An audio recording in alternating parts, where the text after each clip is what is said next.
मुग डाली रे बहुत प्रकार आइटम करके आम खाइचे किंतु केबे आपण माने मुग डाली रे पूरी बनै कि खाइछंती कि आज मु गोटे नुआ प्रकार मुग डाली रे पूरी करिछि। वीडियोटी को शेष पर्यंत निश्चय देखिए ताहले जानि परिबे मु केउ प्रोसेस रे मुग डाली रे पूरी बनेछि। चलंतु वीडियोटी को स्टार्ट कर देबा। मुग डाली को एठी मु 2 घंटा पर भिजे की रखी थी आ मुझे धोई देकी परिष्कार कर एने कौन करबा ना ग्राइंडिंग जार रे ग्राइंडिंग कर देबा आ पूरा चिकन करके पूरा हमें बाटी नहीं आसीबा। एबे कौन करिबा एथिरे पानी दबानी सेमती सुखिला ग्राइंडिंग करके नहीं आसीबा पूरा चिकन करके हमें नहीं आसीबा मुग को पूरा सेथिरे किछि देइनी मु मसला मसला किछि भी देइनी एने तापरे दबा जति आपण मानकर क्वांटिटी दरकार से हिसाब रे आपण माने मुग नेबे।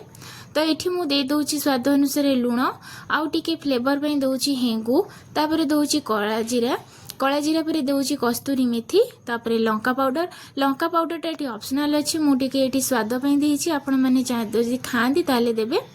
नल स्किप करदे। तो ये सब को देकी भल भाव मिक्स करदे मुग सहित मसला गुड़ी को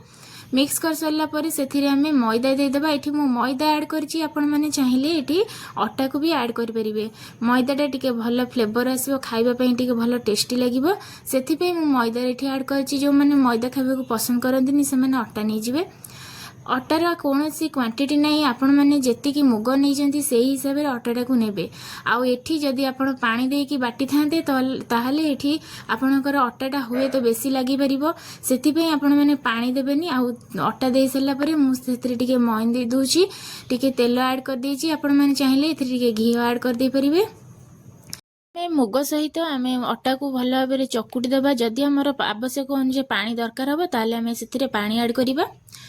तो मोर ये अल्प टिके पानी दरकार थिला मुझे ऐड कर देथिली सेथिरे देकी भल भाव नरम करके मुझे चकुटी देथिली जेमती आम नॉर्मल पूरी करू ठीक सेही टाइप रो अटाटा में माखिबा भल भाव आ देखो केते पूरा सॉफ्ट हेची। तो एथिरे अटाटा सुखी जीव शीघ्र सेथि पई मु कोन कोछि ना टिके तेल दे दोछि ऊपर तेल देकी ताकू एमती कवर करके रखिबी 5 मिनिट पर तापर मुझे बेली देवी पूरा पूरी सेप रे जेमती आम पूरी बनाऊ ठीक सेही टाइप रो बेली दबा। आउ ये मुग पूरी रे मुगटा को किणा मुग नेले टिके भल लगे मुग डाली को आनिकी प्रथमे ताकू सेमती कंचा भिजे देबे भाजीबार कोनोसी प्रयोजन नहीं जदि भाजीबे ता फ्लेवरटा टिके अन्य प्रकार आसीबो कंचा मुग डाली नेबे ताले कि भल फ्लेवरटा आसीबो। तो एटी मु पूरी बेली देइची बेली सारा पर तेलटा मोर गरम हो जाइथिला आ देखंतु केते पूरा फुलका फुलका हेकी पूरा पूरी गुडा फुली उठुची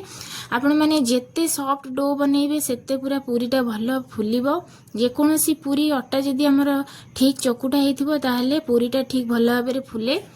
एमती करिकी सबुतक पूरी आम छांकी देबा पूरा एमती पूरा फुलका फुलका करिकी। आजिकार मुग पूरी रेसिपी आपण मानकु किपरि लगुची कमेंट माध्यम निश्चय जनइबे ता सहित जदि वीडियोटी भल लगुथे सांग मानक पाखु शेयर निश्चय करदेबे। मो चैनल रे जे नुआ अछंती चैनल टी को सब्सक्राइब करदेबे जहा फल मु जो नुआ नुआ वीडियो छाड़बे आपण माने सर्वप्रथमे देखि परिबे। प्रस्तुत हो जाइछि हमर एठी फुलका फुलका मुग पूरी।